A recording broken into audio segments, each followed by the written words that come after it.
Medical college ആശുപത്രിയിൽ നിന്നും ഓടി രക്ഷപ്പെട്ട രോഗി കിണറ്റിൽ മരിച്ച നിലയിൽ കണ്ടെത്തി. എളങ്കൂർ കാരയിൽ മഞ്ചേരി പുലിമല വീട്ടിൽ ബാലന്റെ മകൻ പ്രദീപാണ് മരിച്ചത്. ചൊവ്വാഴ്ച രാവിലെ 10-ന് മഞ്ചേരി തുറക്കൽ ബൈപ്പാസ് ആളൊഴിഞ്ഞ പറമ്പിലെ കിണറ്റിലാണ് മൃതദേഹം കണ്ടത്. ബൈപ്പാസിൽ കരിമ്പ് ജ്യൂസ് വിൽപ്പന നടത്തുന്ന തൊഴിലാളിയാണ് മൃതദേഹം കണ്ടത്. കരിമ്പ് ജ്യൂസ് തയ്യാറാക്കുന്ന യന്ത്രം കഴുകാൻ വെള്ളം ശേഖരിക്കാൻ എത്തിയപ്പോഴാണ് കിണറ്റിൽ ഒരാൾ കിടക്കുന്നത് ശ്രദ്ധയിൽപ്പെട്ടത്. ഉടൻ പോലീസിൽ വിവരം അറിയിക്കുകയും തുടർന്ന് ഫയർഫോഴ്സ് എത്തിയാണ് മൃതദേഹം പുറത്തെടുത്തത്. മഞ്ചേരി CI സുനിൽ പുളിക്കലിന്റെ നേതൃത്വത്തിൽ ഇൻക്വസ്റ്റ് നടത്തി മൃതദേഹം പോസ്റ്റ്മോർട്ടത്തിനായി മഞ്ചേരി മെഡിക്കൽ കോളേജിലേക്ക് മാറ്റി. ഞായറാഴ്ച മഞ്ചേരി മെഡിക്കൽ കോളേജ് ആശുപത്രിയിലേക്ക് പ്രദീപിനെ കുടുംബം ചികിത്സയ്ക്ക് കൊണ്ടുവന്നിരുന്നു. രക്തം പരിശോധിക്കാൻ സ്വകാര്യ ലാബിലേക്ക് കൊണ്ടുപോകുന്നതിനിടയിലായിരുന്നു ആശുപത്രിയിലെ നിരീക്ഷണ വാർഡിന്റെ സമീപത്തു നിന്നും ഓടി രക്ഷപ്പെടുകയായിരുന്നു. യുവാവിനെ കാണാനില്ലെന്ന് പറഞ്ഞ് കുടുംബം മഞ്ചേരി പോലീസിൽ പരാതി നൽകിയിരുന്നു. N4 news Manjeri.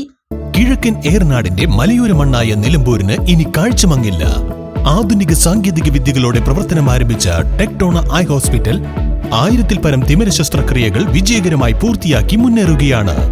അത്യാധുനിക ചികിത്സാ സൗകര്യങ്ങൾക്കൊപ്പം വിദഗ്ധരായ ഡോക്ടർമാരും സേവന തൽപരരായ ജീവനക്കാരും ടെക്ടോണയെ മറ്റു നേത്ര ആശുപത്രികളിൽ നിന്നും വ്യത്യസ്തമാക്കുന്നു.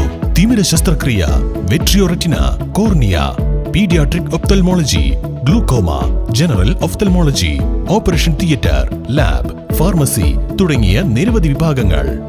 അന്താരാഷ്ട്ര നിലവാരത്തിലുള്ള വിവിധയിനം ലെൻസുകളും ഫ്രെയിമുകളാലും നിറഞ്ഞിരിക്കുന്ന ഒപ്റ്റിക്കൽ വിഭാഗം, വിശാലമായ കാർ പാർക്കിംഗ് സൗകര്യവും. ദിവസവും രാവിലെ 9 മണി മുതൽ വൈകുന്നേരം 7 മണി വരെ. Tectona eye hospital, Ooty road, Nilambur, Chanthakkunnu. Phone 9605221501 0493 122 1501.